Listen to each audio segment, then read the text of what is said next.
ನಮಸ್ಕಾರ ವೀಕ್ಷಕರೇ, ಗರುಡ ನ್ಯೂಸ್ಗೆ ಸ್ವಾಗತ. ನಮ್ಮ ನಡೆ ಸತ್ಯದ ಕಡೆ. ನಾನು ನಿಮ್ಮ ನವೀನ್.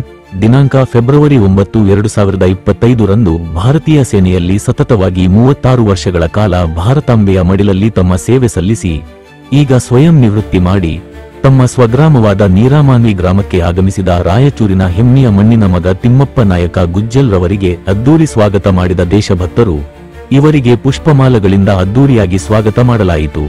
ಈ ಸಂದರ್ಭದಲ್ಲಿ ಇನ್ನೊಂದು ವಿಶೇಷ ಏನೆಂದರೆ ತಿಮ್ಮಪ್ಪ ನಾಯಕರವರ ಮಗಳಾದ ವೈಷ್ಣವಿ ಗುಜ್ಜಲ್ ರವರು PSIಗೆ ಆಯ್ಕೆಗೊಂಡಿರುತ್ತಾರೆ.